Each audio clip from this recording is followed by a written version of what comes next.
Donc, merci à tous, bienvenue. Contente de vous présenter une nouvelle matinale RSM. Donc, aujourd'hui, ce sont nos expertes en fiscalité et gestion patrimoniale qui vont vous présenter une synthèse de la loi de finances 2024. Donc, Anne-Cybèle et Sandra Pirou. Je me permets de vous indiquer aussi que vous pouvez poser toutes vos questions dans le chat. Nous y reviendrons en fonction du temps restant en fin de webinaire. Vous aurez accès à une présentation détaillée à la fin. Et enfin, je voulais simplement, avant de passer à la présentation, vous présenter très rapidement notre réseau RSM.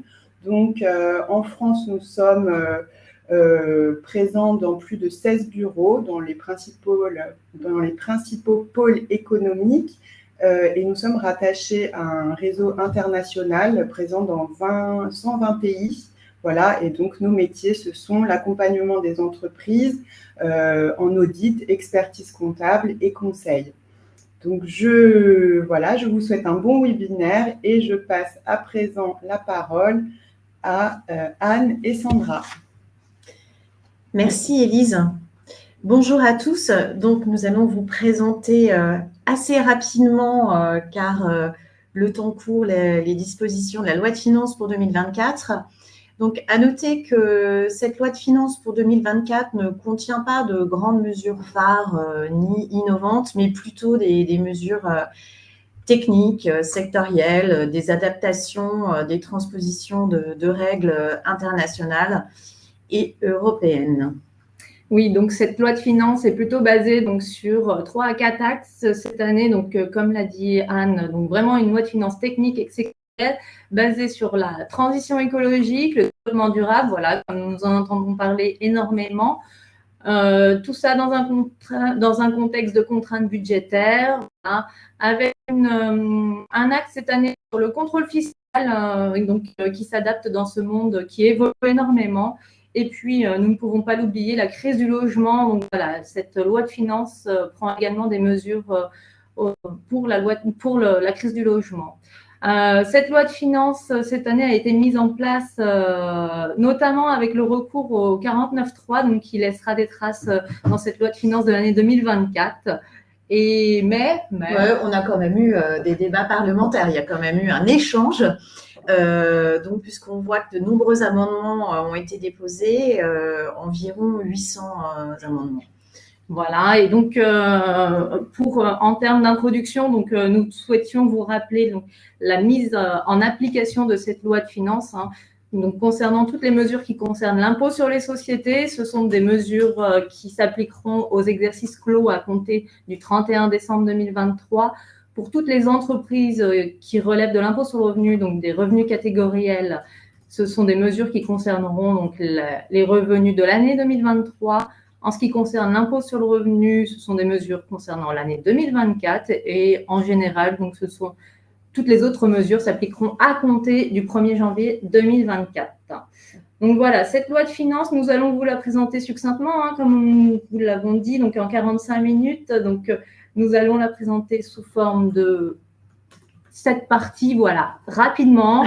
Une première partie sur les notions internationales, puis la fiscalité d'entreprise plutôt franco-française, en y incluant également les mesures concernant la TVA, un petit focus sur la fiscalité des personnes physiques, les droits d'enregistrement, une petite actualité en termes de contrôle fiscal, voilà, et le contentieux, et un petit point voilà, des autres mesures très rapidement. C'est parti? Oui. Allez, go.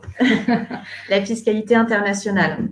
Donc, on commence avec une mesure qui consiste en transposition de règles internationales et européennes. Voilà. Il s'agit, donc, vous en avez tous entendu parler, de l'instauration d'une imposition minimale mondiale de 15%. C'est vraiment la lutte internationale contre l'érosion de la base d'imposition. Donc, ce sont les règles GloBE qui ont été donc introduites dans le système législatif français via la transposition de la directive européenne dite Pilier 2. Donc, en quoi ça consiste? Il s'agit d'un nouvel impôt, c'est un impôt minimal donc mondial, puisqu'il y a un nouveau chapitre qui a été créé au sein du Code général des impôts après les chapitres sur l'impôt sur le revenu des personnes physiques et de l'impôt sur les bénéfices des sociétés. Donc, cette nouvelle imposition concerne les groupes consolidés qui ont réalisé au cours des 2 exercices, des 4 derniers exercices, un chiffre d'affaires global consolidé supérieur à 750 millions d'euros. Donc, en général, ce sont des groupes qui sont concernés par la déclaration CBCR, donc Country by Country Reporting en prix de transfert. Et il s'agit tout simplement de déterminer un taux effectif d'impôt. Et si ce taux effectif d'impôt, donc c'est un recalcul qui est différent de l'impôt sur les sociétés. Et si ce taux effectif d'impôt est inférieur à 15%, on va verser un reliquat, un impôt complémentaire à la juridiction dans laquelle se situe donc le siège social de la société mère ultime. Et comme tout nouvel impôt, donc il y a des obligations déclaratives y attachées, il y a également donc, des pénalités et des intérêts de retard. Et il y a donc pour ceux qui sont concernés donc des éléments déclaratifs à communiquer assez importants, soit qualitatifs, soit quantitatifs. C'est assez dense comme sujet, donc je le passe rapidement. Surtout, ce qu'il faut retenir, c'est que ça concerne donc les groupes multinationaux. Et multinationaux uniquement, et si nous avons un groupe uniquement franco-français qui dépasse donc le seuil de chiffre d'affaires de 750 000, est-ce qu'on est concerné? Oui, on est concerné. Donc attention, c'est effectivement si on a une présence uniquement franco-française, vous êtes concerné. Donc a priori, les groupes concernés sont déjà prêts, puisque ce sont des règles d'application au 31 décembre 2023. Une autre mesure internationale, alors, c'est la mise en conformité. Donc, voilà, on l'a vu, hein, on a dit que la loi de finances n'était pas innovante, puisque c'est une mise en conformité donc, du droit français avec le régime mère-fille de l'Union européenne. Donc, une mise en conformité, pourquoi? Alors, parce que c'est à la suite de plusieurs arrêts de jurisprudence que la CJUE a condamné la France à modifier donc, son droit interne pour le mettre en application avec le droit européen. Donc, le régime mère-fille concerne les dividendes qui sont versés par des filiales à une société mère, que ces filiales soient européennes ou françaises. Quand on mixe, si on peut parler comme ça, le régime mère-fille avec le régime de l'intégration fiscale, cela nous permet d'avoir une exonération donc, sur ces dividendes avec la réintégration non pas d'une quote-part de frais et charges de 5%, mais de 1%. Mais ces régimes combinés étaient surtout favorables aux sociétés françaises puisque le régime d'intégration fiscale est un régime français. Donc, vous verrez dans les slides, il y a toute une évolution historique de la jurisprudence pour en arriver en 2024 à cette solution qui est d'étendre le champ d'application de la quote-part de frais et charges de 1% à des sociétés, à des dividendes versés par des sociétés européennes qui sont intégrables, mais non intégrées. Intégrables, c'est-à-dire que si elles avaient été françaises, elles auraient pu être intégrées par une société mère. Donc, c'est vraiment un élargissement du champ d'application. C'est pour éviter en fait la discrimination entre les dividendes reçus de filiales européennes qui sont intégrables mais non intégrés dans le cadre d'un groupe de sociétés d'intégration fiscale qui existe et dans le cadre d'un groupe de sociétés qui n'existe pas par choix, donc par la mère. En parallèle dans cette mesure, en parallèle de cette nouveauté, il y a la réinstauration en fait, d'un délai de carence. Et ça, on attire votre attention, c'est-à-dire que désormais, quand il y a un groupe d'intégration fiscale en France, les filiales qui vont verser du dividende ne verront pas donc ce dividende exonéré avec la réintégration d'une quote-part de frais et charges de 1% au titre du premier exercice d'appartenance de ces filiales. Alors, quid des autres groupes qui ne sont pas intégrés, mais intégrables, il en sera de même. C'est-à-dire que si les filiales respectent les conditions pour être intégrées, mais ne peuvent être intégrées du fait de leur nationalité et qu'il n'y a pas d'intégration en France, là, encore une fois, il faudra attendre le deuxième exercice de respect de ces conditions. Donc, attention à ce nouveau délai de carence qui a été réinstauré par la loi de finances. Et bien sûr, ça s'applique au 31 décembre 2023, donc vous êtes en pleine clôture. Donc, attention à cette disposition. Autre mesure. Voilà, vous retrouverez dans le support le détail. Ensuite, autre mesure internationale, les prix de transfert. Et oui, on lutte contre, on l'a vu, l'érosion de la base d'imposition, on lutte contre le transfert de bénéfices. Et comment on peut lutter? En renforçant donc, les contrôles des obligations déclaratives. Donc, il y a un abaissement du seuil de déclenchement des obligations déclaratives. Auparavant, les groupes multinationaux devaient produire des obligations déclaratives, c'est-à-dire une documentation prix de transfert avec un master file, un local file. À partir du moment où le chiffre d'affaires réalisé par la structure ou par sa sœur ou par sa mère était supérieur ou égal à 400 millions d'euros. Désormais, ce seuil est abaissé à 150 millions d'euros. Donc, vous pouvez être concerné si vous êtes notamment filiale française d'un groupe international. On attire votre attention sur cette obligation déclarative qui, on le rappelle, lors du contrôle fiscal, au premier rendez-vous, il faudra produire cette documentation. Donc, il faut bien contacter en fait les équipes en interne, les équipes fiscales, les équipes juridiques pour établir ces déclarations.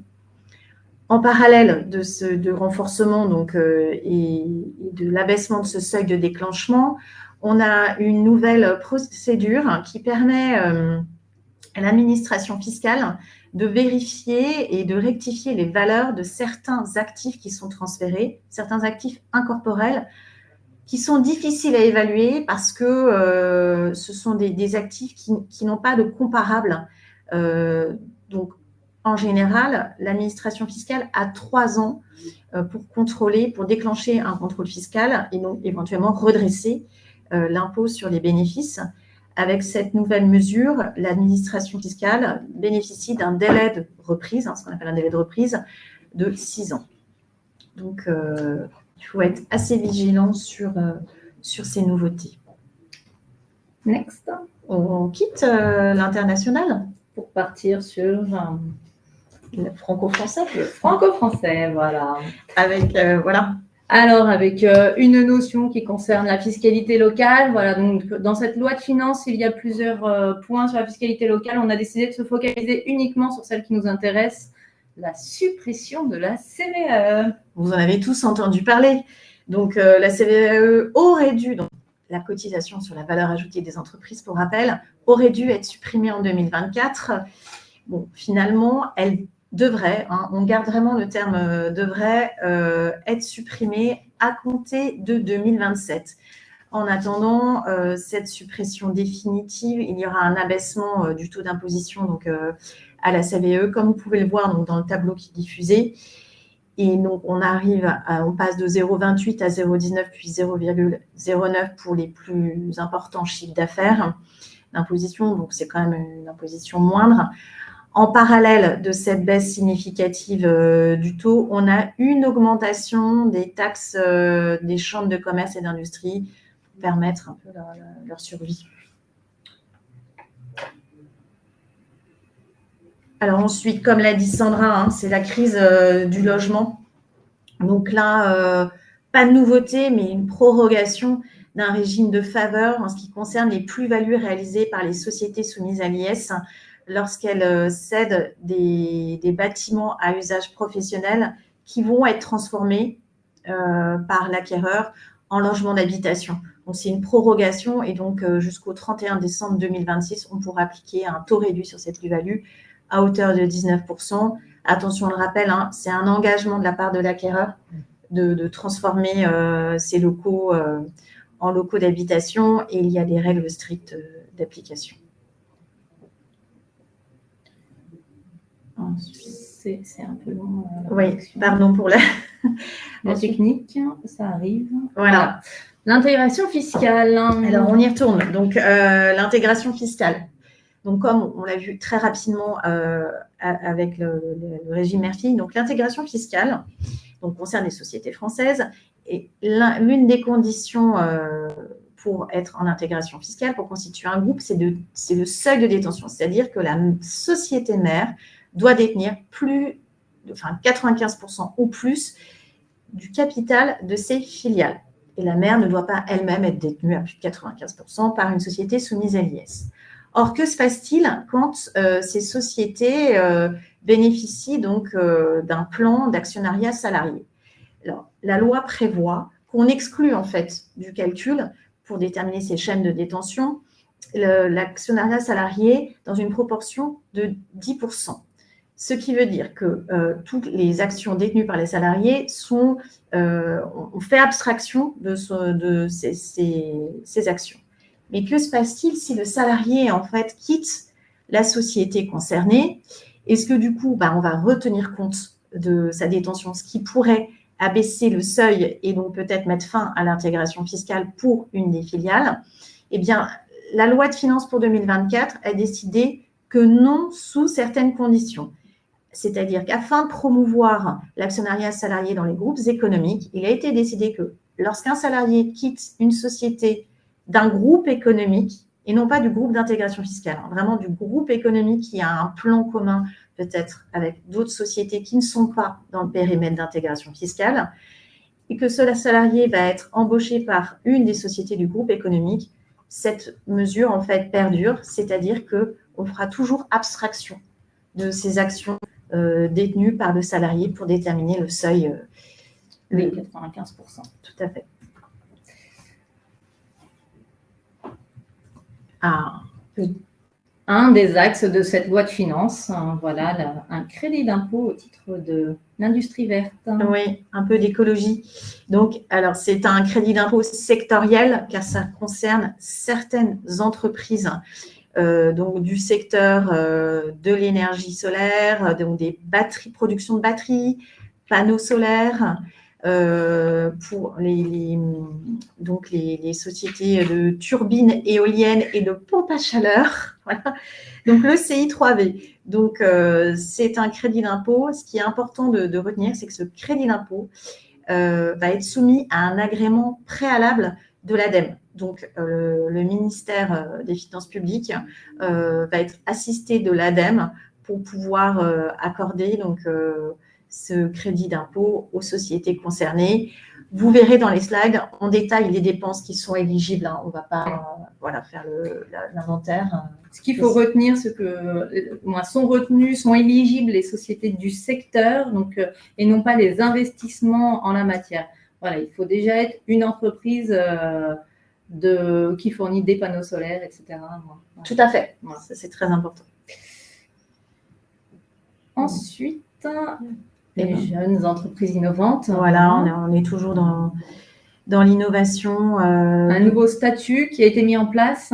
Oui, alors désormais, vous connaissez certainement les jeunes entreprises innovantes qui investissaient donc dans la recherche. Alors, avec la loi de finances, en fait, on réduit un peu la mesure concernant les jeunes entreprises innovantes pour finalement ouvrir à des jeunes entreprises de croissance. On tend vers la croissance. C'est-à-dire que les jeunes entreprises de croissance investissent entre 5% et 15% dans les dépenses de recherche contre 15% minimum pour les jeunes entreprises innovantes. En parallèle de cette mesure, l'exonération d'IS va être supprimée à compter de 2024, puisqu'en fait, on s'est rendu compte que ce n'était pas efficient, parce que la plupart du temps, donc, ces jeunes entreprises, ces startups sont plutôt déficitaires. OK. Donc voilà, on retient la création d'un statut. On verra pour l'impôt sur le revenu. Exactement. Sandra nous en reparlera tout à l'heure. Ensuite, voilà, des nouvelles mesures. On continue, voilà, cette loi de finances évoque également des dispositifs de suramortissement, notamment donc, pour des véhicules thermiques, des véhicules thermiques qui voudraient passer en véhicules électriques. Voilà, les véhicules rétrofit permettent de bénéficier d'un suramortissement. Voilà. Vous verrez les différents dispositifs. Voilà. Ce sont des dispositifs assez sectoriels, encore une fois. Exactement. Alors, mesure suivante. concernant la TVA. Alors, oui. hop, hop, hop. Alors, je te laisse. Hein. Oui. Alors, pardon, j'ai un petit souci de… Sur la facturation électronique. Bon, Voilà. Un délai de réaction qui est un peu étonnant dans les slides. Alors, donc oui, le premier point concerne la facturation électronique. Donc, comme vous le savez, la facturation électronique devait être mise en place au 1er juillet 2024. Il a été prévu donc de décaler sa mise en œuvre au 1er septembre 2026 et au 1er septembre 2027. Alors, au 1er septembre 2026, en fait, toutes les entreprises devront être en capacité de recevoir les factures et seuls les ETI et les grandes entreprises auront l'obligation de pouvoir émettre des factures électroniques. Voilà. Et pour les autres entreprises, donc les PME et les entreprises relevant du régime micro, elles disposeront d'une année de plus, donc elles seront obligées de passer à la facture électronique au 1er septembre 2027. Notons toutefois que la mise en place de la facture électronique demande un effort important en termes de matériel et de dispositions techniques. Donc, il est important d'anticiper quand même sa mise en œuvre parce que voilà, il faut faire évoluer nos outils et voilà, ça va prendre un certain temps. Donc, n'hésitez pas. Voilà, chez RSN, on a au niveau national, on a pas mal d'équipes qui se sont mobilisées sur le sujet et qui vraiment montent en compétences. Et voilà, donc n'hésitez pas à nous solliciter si vous vous sentez un peu code changement de RP, on est là pour. Oui, voilà, on peut vous assister. Il n'y a pas de problème. Ensuite, une autre notion concernant la TVA. Oui, alors, il s'agit de la franchise. Donc, vous le voyez hein, dans le titre, c'est une mise en conformité. Ce n'est pas non plus quelque chose de nouveau. Donc, c'est une mise en conformité du régime des petites entreprises avec la directive TVA. Donc, il s'agit en fait d'un rétablissement de certains seuils de franchise en base. Alors, donc, c'est une slide d'après. Donc, on a aussi avec l'instauration d'une franchise européenne, ce qui serait intéressant. Donc, comme vous le voyez, cette mesure s'applique à compter de 2025. Donc, en ce qui concerne les activités de vente à consommer sur place, prestation d'hébergement, le plafond est de 85 000 euros au lieu de 91 900 euros actuellement. Et pour les prestations de services, il s'agira de 37 500 euros au lieu de 36 800 euros. Et dans cette mesure, ce qui est aussi important de retenir, c'est qu'il y a une franchise européenne qui sera mise en place, donc avec un plafond de 100 000 euros, ce qui évitera notamment d'être redevable donc, d'une TVA locale, mais aussi toutes les obligations déclaratives qui sont attachées à cette TVA. D'accord.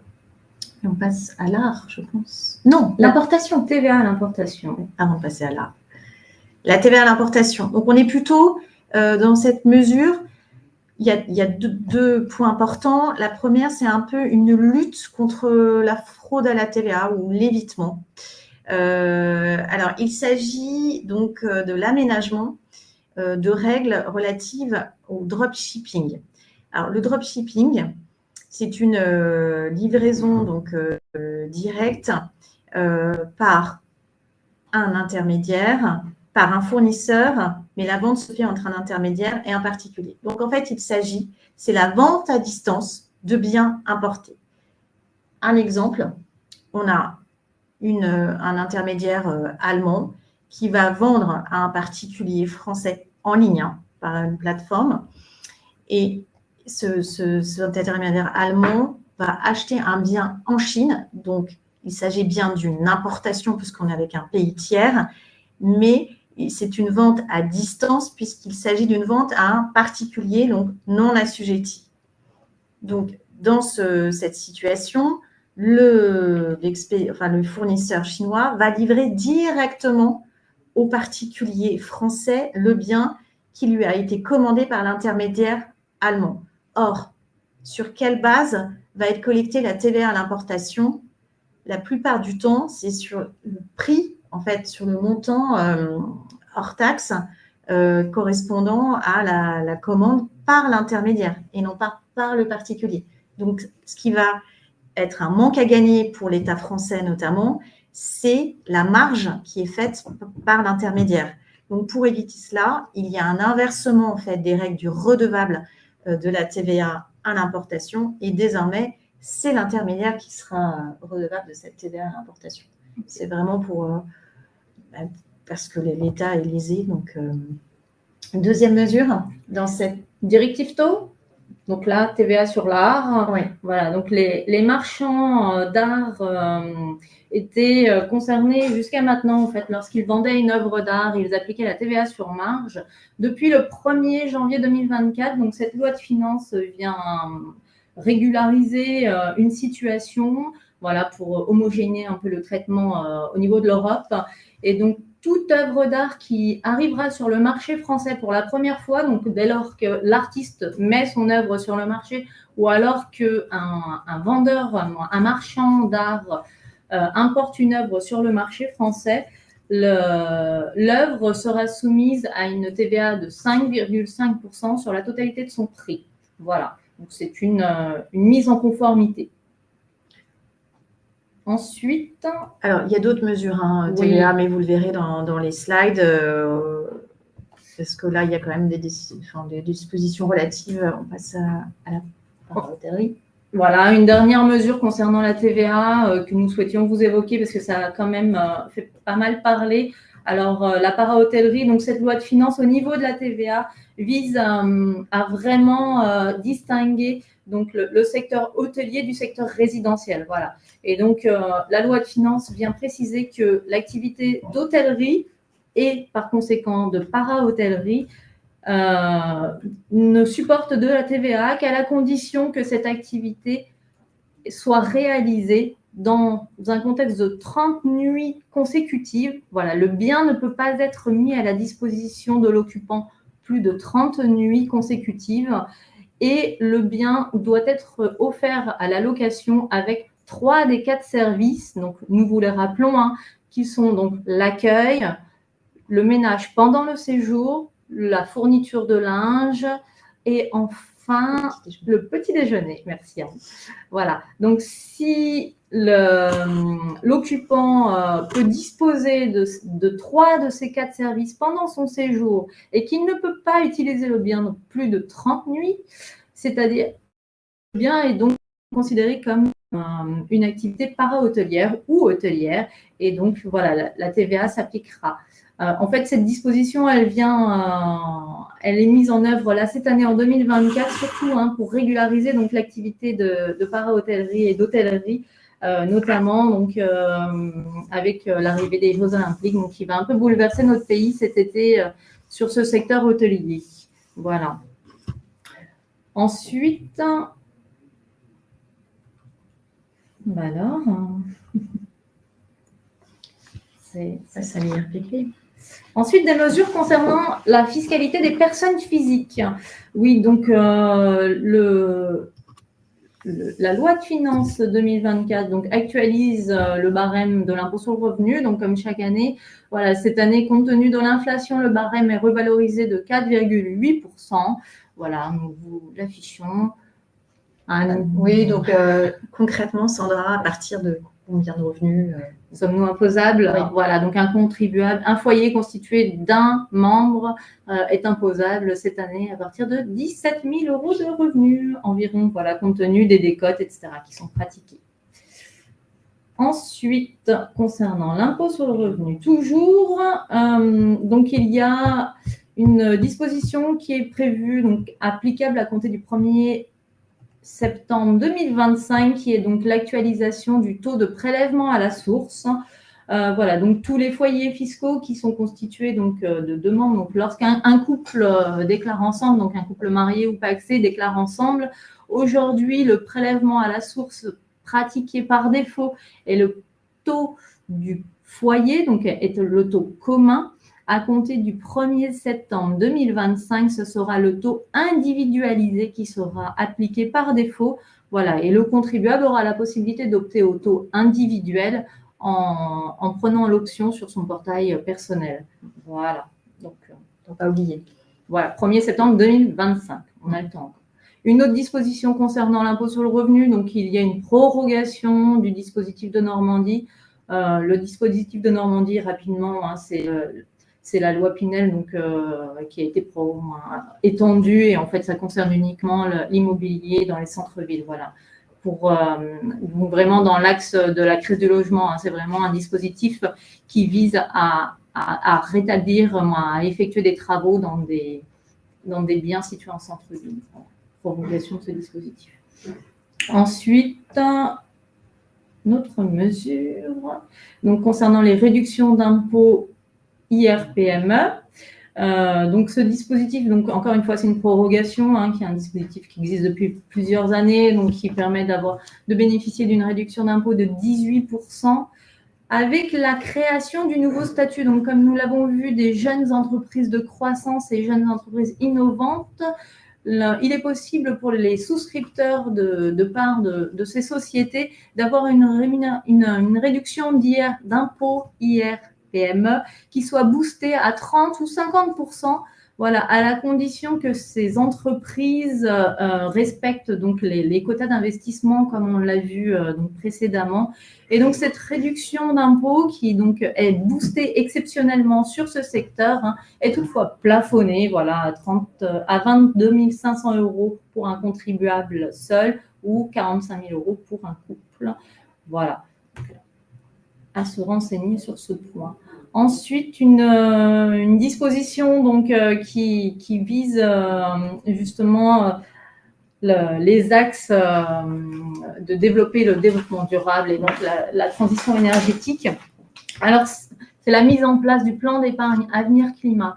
Donc, en fait, c'est plutôt dans on couple deux points. Donc, ce nouveau plan d'épargne a été mis en place dans le prolongement de la suppression du PER individuel qui était possible d'être souscrit par des mineurs. Donc, jusqu'au 31 décembre 2023, il était possible d'avoir des PER pour les enfants mineurs.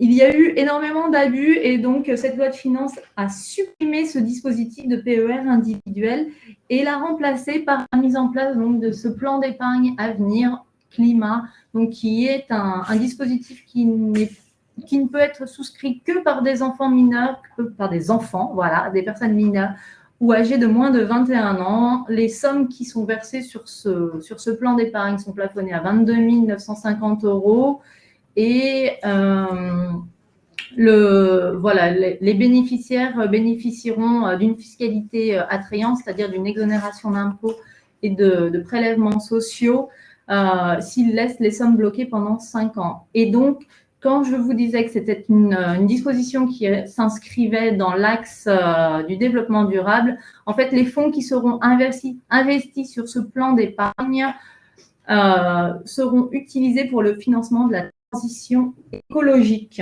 Voilà. Cette idée, hein. Oui, de finance verte. Ensuite, une autre disposition concernant la location meublée de tourisme. Oui, en effet, donc au cours de l'année 2023, on s'attendait à une grande réforme concernant la location meublée et en fait la loi de finances. Donc, en effet, apporte une nouveauté, un durcissement finalement donc du régime de la location meublée de tourisme, surtout donc en revoyant le seuil du micro BIC, donc le montant des recettes qui étaient retenues pour le seuil du micro était auparavant de 77 700 €. Et donc, on voit bien cette volonté de durcir la location meublée. Le seuil du micro est réduit à 15 000 €. Voilà. Et l'abattement forfaitaire qui était pratiqué par les redevables, donc BIC, était de 50% et l'abattement forfaitaire est lui-même ramené à 30%. Voilà, on voit bien ces 15 000 € de revenus et l'abattement de 30%. On retrouve en fait un alignement avec la fiscalité de revenus fonciers. Donc voilà, on sent quand même une volonté de bousculer un peu cette location de meublés de tourisme.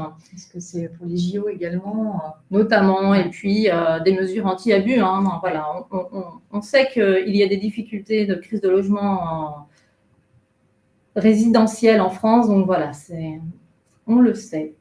Ensuite, une autre mesure, toujours concernant l'immobilier cette fois, donc concernant l'impôt sur la fortune immobilière, dès lors que des biens sont détenus en indirect, donc on vient déclarer à l'IFI la valeur des parts de société, on déclare un ratio immobilier de la valeur des parts de société.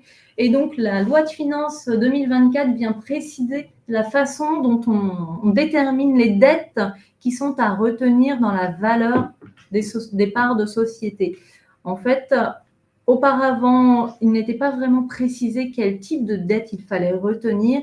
Cette loi de finances vient nous indiquer que les dettes à retenir dans le calcul de ce ratio sont exclusivement les dettes qui permettent de financer des biens immobiliers, des actifs immobiliers. Et ces dettes sont elles-mêmes plafonnées à la valeur vénale de ces actifs. Voilà, c'est une précision. Ensuite, la plus-value des particuliers. Voilà, donc une notion concernant l'apport-cession. Donc, vous le savez, depuis le 1er janvier 2019, tout contribuable donc, qui était éligible au report d'imposition et donc dans le dispositif du report-cession, de l'apport-cession, avait la possibilité de souscrire des parts de capital investissement donc, pour remplir son obligation d'éligibilité au remploi. Et nous arrivons bientôt, et donc ces parts de capital investissement avaient l'obligation d'être détenues pendant 5 ans par le contribuable. Nous arrivons au terme de ces 5 ans, puisque 1er janvier 2019, voilà, on arrive bientôt à l'échéance, et le législateur est venu vraiment s'interroger sur les sous-jacents de ces investissements. Et donc, la loi de finances vient imposer aux sociétés de gestion de s'assurer que les fonds détiennent bien 75% d'actifs qui répondent à l'économie réelle, en fait. Voilà, il faut s'assurer que ces fonds respectent bien un quota de 75%, tout comme, en fait, finalement, les fonds fiscaux et les sociétés de capital risque. Voilà, c'est une mesure qui est à prendre vraiment au sérieux, moi comme toutes les mesures, pardon, mais voilà, il va falloir vraiment s'y intéresser parce que les investisseurs donc, qui ont souscrit ce type de fonds pour respecter leurs conditions de remploi vont devoir analyser vraiment les sous-jacents en fait, des fonds souscrits. Ensuite, une mesure concernant les droits d'enregistrement. Oui. Voilà, on change de chapitre. Anne, je redonne la main. Avec les nouvelles obligations déclaratives, hein, donc toujours dans cette idée de lutter contre l'évitement de l'impôt, sans parler de fraude. Là, c'est vraiment une mesure donc, qui ajoute, donc il s'agit des obligations déclaratives accrues concernant les cessions de parts de sociétés à prépondérance immobilière. Pourquoi? Parce que là, on est sur la notion de droit d'enregistrement, donc sur une notion d'assiette. Et l'assiette n'est pas la même selon que l'on cède, bien sûr, un immeuble ou des parts de sociétés immobilières. Or, dans certains actes, il n'était pas précisé si la cession portait donc, sur des parts de sociétés à prépondérance immobilière, si notamment ces sociétés étaient des sociétés immobilières de copropriété transparente. Donc, désormais, dans tous ces actes, on doit préciser si la personne morale est une société immobilière de copropriété transparente parce que la cession de parts de telle société est soumise au même régime fiscal que les ventes d'immeubles. Encore une fois, ce n'est pas la même assiette. Aussi, on doit préciser si les participations cédées confèrent au cessionnaire le droit à la jouissance d'immeubles ou de fractions d'immeubles. Et enfin, si le cessionnaire a acquitté ou s'engage à acquitter directement ou indirectement des dettes contractées auprès du cédant. Donc, dans l'exposé des motifs de l'amendement, là, on voit que c'est effectivement, il y a eu le 49.3, mais il y a eu des débats. Et là, on le voit bien puisque cette mesure a été inscrite dans la loi par amendement. Donc, dans l'exposé des motifs, il était précisé que ces nouvelles obligations permettaient donc un contrôle accru de l'administration et pour une optimisation fiscale et un évitement de l'impôt, puisque l'assiette, encore une fois, n'est pas la même selon que l'on cède un immeuble ou une société, donc un contrôle accru. Donc, attention, si vous êtes concerné par ces cessions, il faudra bien vérifier que ces obligations déclaratives sont respectées. Et donc voilà, cette loi de finances vient préciser la mise en application du pacte Dutreil. Donc simplement, on a cru au cours de l'année 2023 via des jurisprudences qu'il allait pouvoir être possible d'utiliser le pacte Dutreil pour des activités de location meublée. Stop, la loi de finances 2024 vient légaliser toute possibilité et il est bien précisé que le pacte Dutreil ne s'applique pas aux activités de location meublée ni aux activités d'établissement de biens commerciaux. Voilà. Donc, sujet clos. Il faut être vigilant. Voilà, sujet clos pour ce point. Ensuite, une autre notion concernant le pacte Dutreil, donc concernant les holdings animatrices. Cette fois encore, la loi de finances vient préciser que lorsqu'une holding exerce vraiment une activité commerciale et donc elle anime ses filiales, qu'elle preste réellement avec, avec tout, un contexte économique qui va bien, la holding et donc l'ensemble du groupe pourront bénéficier donc du pacte Dutreil. Et donc sur l'ensemble des parts seront éligibles au pacte Dutreil. Ensuite, donc voilà tout ce que l'on voulait vous dire sur le pacte Dutreil. Et maintenant, le contentieux, très rapidement, voilà, oui. Nous avons le temps qui s'écoule. Alors, on va s'arrêter en fait sur le contrôle fiscal. On n'aura pas le temps de discuter des autres mesures, mais vous les retrouverez dans les slides. Alors, un point important, c'est que là, on est, comme on l'a dit en introduction, le contrôle fiscal va s'adapter donc au travers ou non et à la modernité de la société. Donc, notamment, il y a la création d'un nouveau délit pour lutter contre les fraudes. Là, on est vraiment dans la notion de fraude aux finances publiques. Auparavant, quand il y avait l'établissement de la réalisation d'une fraude fiscale, un conseil pouvait être poursuivi en cas donc, de complicité de manquements fiscaux ou complicité de fraude fiscale. C'était assez difficile à mettre en œuvre.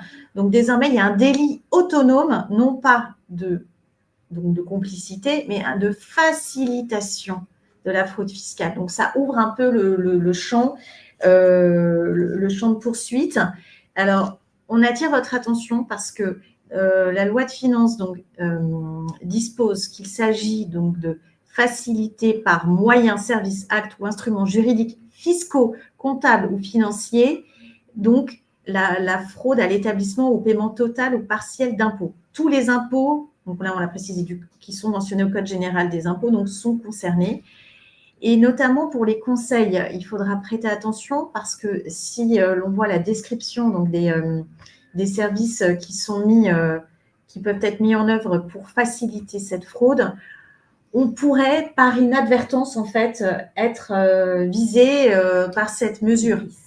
Parce qu'on voit bien, c'est notamment l'ouverture de comptes ou souscription de contrats auprès d'organismes établis à l'étranger, l'interposition de personnes physiques ou morales d'organismes fiducie établis à l'étranger, fourniture de fausses identités, mise à disposition d'une domiciliation fiscale fictive artificielle à l'étranger. Donc, on attire votre attention vraiment sur ce nouveau délit autonome qui est puni de 3 ans d'emprisonnement et d'une amende de 250 000 €. Et il y a une aggravation donc, de ce délit quand il est commis, quand cette facilitation est réalisée via notamment les réseaux sociaux. Et là, on vise vraiment les influenceurs qui vous proposent d'économiser des impôts, qui vont vont vous aider à frauder. On va achever cette session rapidement. Voilà.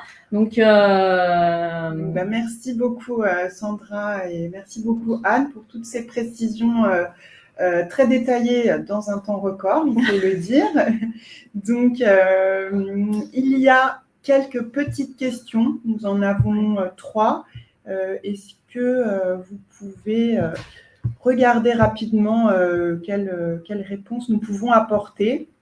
Et en parallèle, je vous invite à laisser, si vous le souhaitez, vos coordonnées pour que, effectivement, nos équipes en fiscalité et gestion patrimoniale puissent vous recontacter si vous avez des questions et des précisions utiles à demander. Et nous allons après achever le webinaire d'ici quelques instants. Voilà. Il y a une question notamment concernant donc, les PER existants pour les enfants, demeurent-ils et que deviennent les fonds? En fait, les PER donc, existent, mais il n'y aura plus d'avantages fiscaux. En fait, ça ne viendra plus réduire la base d'imposition des parents. Voilà, simplement. Donc, les fonds seront conservés. Et ensuite, nous avons une question concernant l'impôt sur le revenu des personnes physiques. Il est calculé à partir d'une grille de revenus. Alors oui, c'est un barème progressif en France. Donc, si vous voulez, Martin, je vous propose, donc prenez nos coordonnées et je vous propose qu'on rééchange ultérieurement. Voilà, parce que j'ai vu que vous aviez différentes questions. Oui, tout à fait. Sur le fait qu'on ait des bureaux au Cameroun ou en Afrique centrale, on vous a laissé le lien vers tous nos desks, c'est-à-dire que nous avons des interlocuteurs dédiés et nous avons une personne sur la zone Afrique, effectivement. Donc, je vous invite à cliquer sur le lien. Eh bien, voilà, je pense qu'il n'y a pas d'autres questions. Un grand merci pour votre participation et votre attention. Donc, le replay sera disponible sur Webikeo. Nous allons, je vous le mets immédiatement dans le chat, vous avez effectivement sur notre site la présentation détaillée qui va beaucoup plus loin même que la présentation record de 45 minutes, parce qu'on a également pu avoir l'occasion de faire une conférence également. Donc voilà, vous avez le programme, l'ensemble des slides qui ont été diffusés lors de cette conférence qui s'était tenue à Paris. Qu'est-ce que je voulais ajouter? Merci de votre participation. N'hésitez pas pour connaître les prochains programmes de nos matinales. Donc, ce sont finalement des formats de webinaires très courts de 45 minutes dans lesquels nous prenons également vos questions. Donc, n'hésitez pas à suivre notre chaîne sur Webikeo. Là encore, je vais vous mettre très rapidement dans le chat le lien. Et donc, nous sommes sur l'ensemble des sujets qui peuvent intéresser votre société en termes de fiscalité, de finances, d'organisation, d'IT même. Donc, n'hésitez pas à suivre notre chaîne. Et très bonne journée à tous. Très bonne journée, exactement, merci. Très bonne journée, merci à tous. Au revoir. Au revoir.